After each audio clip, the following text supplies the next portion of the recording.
दोस्तों, आज की कहानी है स्त्री और पुरुष। तो आइए देखते हैं। विपिन बाबू के लिए स्त्री ही संसार की सुंदर वस्तु थी। वो कवि थे और उनकी कविता के लिए स्त्रियों के रूप और यौवन की प्रशंसा ही सबसे चिंताकर्षक विषय था। उनकी दृष्टि में स्त्री जगत में व्याप्त कोमलता, माधुर्य और अलंकारों की सजीव प्रतिमा थी। जबान पर स्त्री का नाम आते ही उनकी आंखें जगमगा उठती थीं, कान खड़े हो जाते थे, मानो किसी रसिक ने गाने की आवाज सुन ली हो। जब से होश संभाला तभी से उन्होंने उस सुंदरी की कल्पना करनी शुरू की जो उसके हृदय की रानी होगी। उसमें उषा की प्रफुल्लता होगी, पुष्प की कोमलता, कुंदन की चमक, बसंत की छवि, कोयल की ध्वनि, वो कवि वर्णित सभी उपमाओं से विभूषित होगी। वो उस कल्पित मूर्ति के उपासक थे, कविताओं में उसका गुण गाते। वो दिन भी समीप आ गया था जब उनकी आशाएं हरे हरे पत्तों से लहराएंगी, उनकी मुरादें पूरी होगी। कॉलेज की अंतिम परीक्षा समाप्त हो गई थी और विवाह के संदेशे आने लगे थे। 2 विवाह तय हो गया।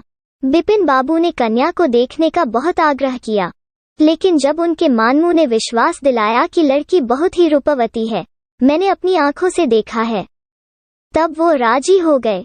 धूमधाम से बारात निकली और विवाह का मुहूर्त आया।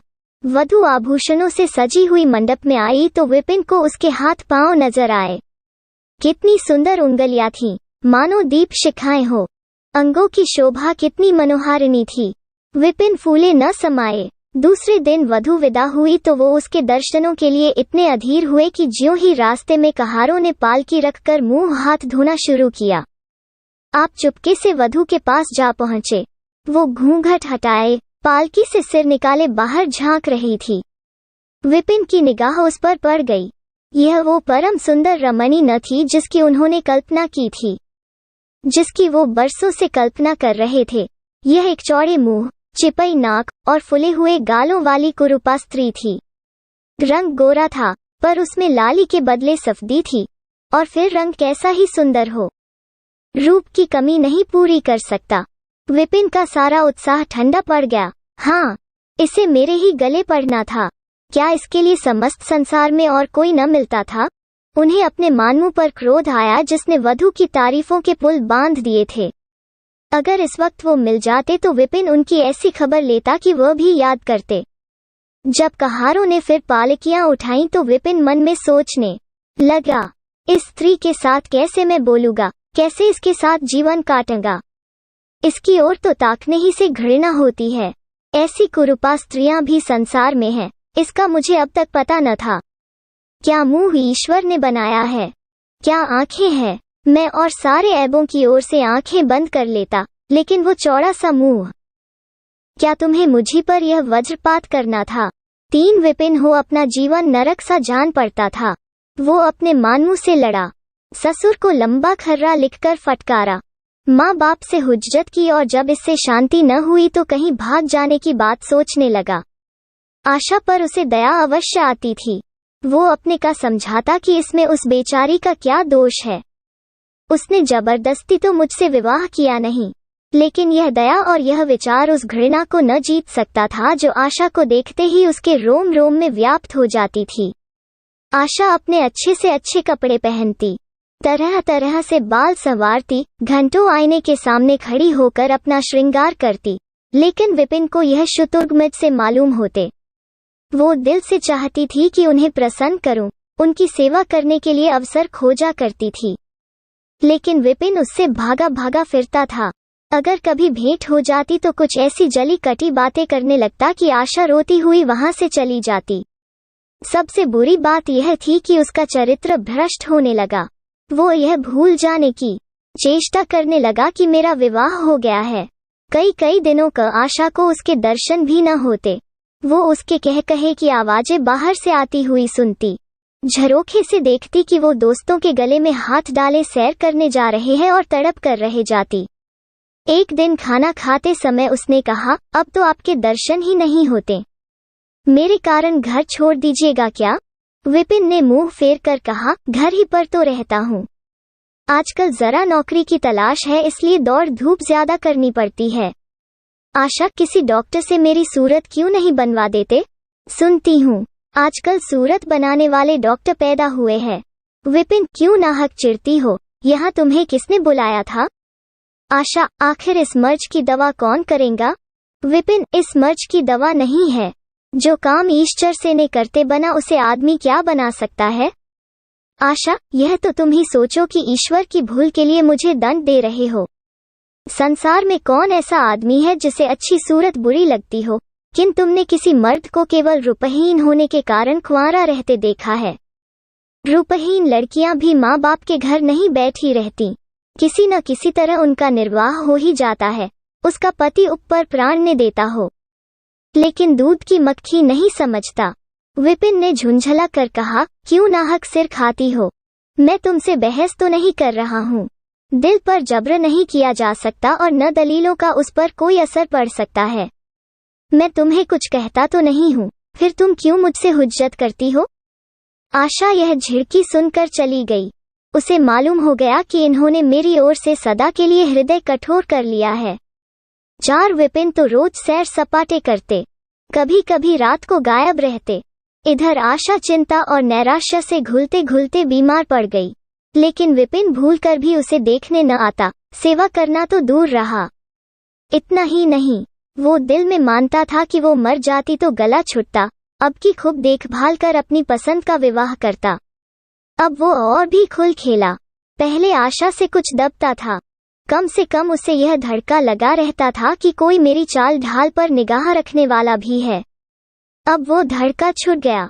कुवासनाओं में ऐसा लिप्त हो गया कि मर्दाने कमरे में ही जमघटे होने लगे। लेकिन विषय भोग में धन ही का सर्वनाश होता, इससे कहीं अधिक बुद्धि और बल का सर्वनाश होता है। विपिन का चेहरा पीला लगा, देह भी क्षीण होने लगी, पसलियों की हड्डियां निकल आईं, आंखों के इर्द गिर्द गड़े पड़ गए। अब वो पहले से कहीं ज्यादा शोक करता, नित्य तेल लगता, बाल बनवाता, कपड़े बदलता, किंतु मुख पर कांति न थी। रंग रोगन से क्या हो सकता? एक दिन आशा बरामदे में चारपाई पर लेटी हुई थी। इधर हफ्तों से उसने विपिन को न देखा था। उन्हें देखने की इच्छा हुई। उसे भय था कि वो सन आएंगे, फिर भी वो मन को न रोक सकी। विपिन को बुला भेजा। विपिन को भी उस पर कुछ दया आ गई। आकार सामने खड़े हो गए। आशा ने उनके मुंह की ओर देखा तो चौंक पड़ी। वो इतने दुर्बल हो गए थे कि पहचानना मुश्किल था। बोली, तुम भी बीमार हो क्या? तुम तो मुझसे भी ज्यादा घुल गए हो। विपिन, ओह, जिंदगी में रखा ही क्या है जिसके लिए जीने की फिक्र करूं? आशा, जीने की फिक्र न करने से कोई इतना दुबला नहीं हो जाता। तुम अपनी कोई दवा क्यों नहीं करते? यह कहकर उसने विपिन का दाहिन हाथ पकड़कर अपनी चारपाई पर बैठा लिया। विपिन ने भी हाथ छुड़ाने की चेष्टा न की। उनके स्वभाव में इस समय एक विचित्र नम्रता थी, जो आशा ने कभी न देखी थी। बातों से भी निराशा टपकती थी, अखड़पन या क्रोध की गंध भी न थी। आशा का ऐसा मालूम हुआ कि उनकी आंखों में आंसू भरे हुए हैं। विपिन चारपाई पर बैठते हुए बोले, मेरी दवा अब मौत करेगी। मैं तुम्हें जलाने के लिए नहीं कहता, ईश्वर जानता है, मैं तुम्हें चोट नहीं पहुंचाना चाहता। मैं अब ज्यादा दिनों तक न जीऊंगा। मुझे किसी भयंकर रोग के लक्षण दिखाई दे रहे हैं। डॉक्टर ने भी वही कहा है। मुझे इसका खेद है कि मेरे हाथों तुम्हें कष्ट पहुंचा, पर क्षमा करना। कभी कभी बैठे बैठे मेरा दिल डूब जाता है, मूर्छा सी आ जाती है। यह कहते कहते एकाएक वो कांप उठे। सारी देह में सनसनी सी दौड़ गई। मूर्छित होकर चारपाई पर गिर पड़े और हाथ पैर पटकने लगे।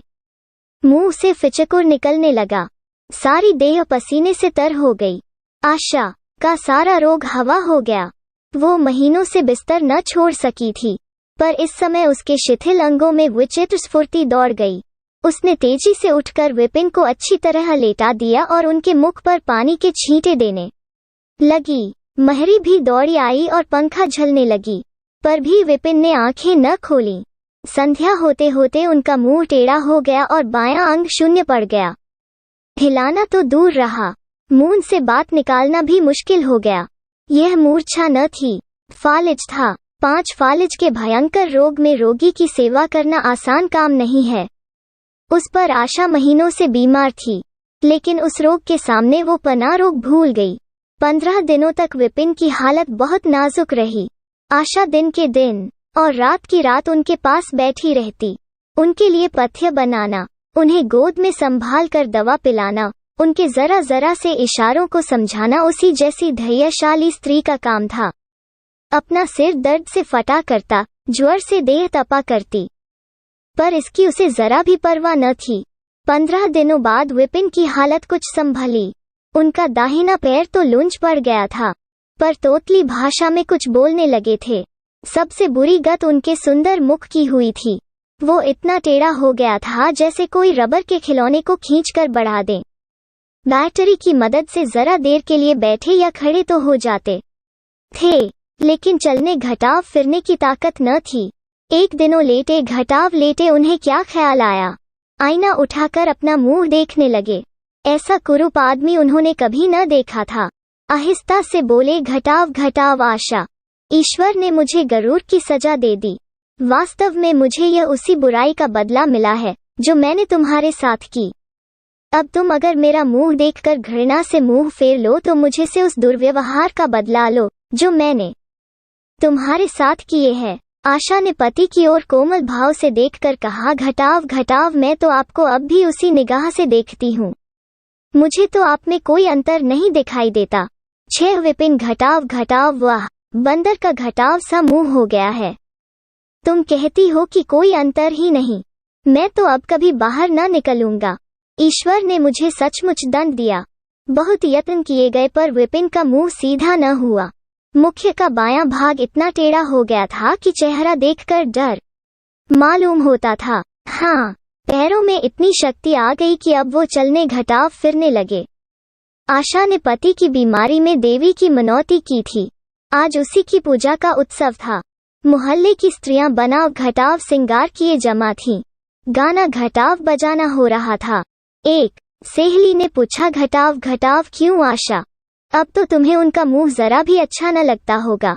आशा ने गंभीर होकर कहा, घटाव घटाव, मुझे तो पहले से कहीं मुंह जरा भी अच्छा न लगता होगा। चलो, बातें बनाती हो। नहीं बहन, सच कहती हूँ। रूप के बदले मुझे उनकी आत्मा मिल गई जो रूप से कहीं बढ़कर है। विपिन कमरे में बैठे हुए थे। कई मित्र जमा थे। ताश हो रहा था। कमरे में एक खिड़की थी जो आंगन में खुलती थी। इस वक्त वो बंद थी। एक मित्र ने उसे चुपके से खोल दिया। एक मित्र ने उसे चुपके दिया और शीशे से झांक कर विपिन से कहा, घटाव घटाव, आज तो तुम्हारे यहाँ पारियों का अच्छा जमघट है। विपिन, घटाव घटाव बंदा कर दो। अजी जरा देखो तो, कैसी घटाव, कैसी सूरतें हैं। तुम्हें इन सबों में कौन सबसे अच्छी मालूम होती है? विपिन ने उड़ती हुई नजरों से देखकर कहा, घटाव घटाव, मुझे तो वही सबसे अच्छी मालूम होती है जो थाल में फूल रख रही है। वाह री आपकी निगाह, क्या सूरत के साथ तुम्हारी निगाह भी बिगड़ गई? मुझे तो वो सबसे बदसूरत मालूम होती है, इसलिए कि तुम उसकी सूरत देखते हो और मैं उसकी आत्मा देखता हूँ। अच्छा, यही मिसेज विपिन है? जी हाँ, यह वही देवी है। दोस्तों, आज की कहानी में बस इतना ही। धन्यवाद।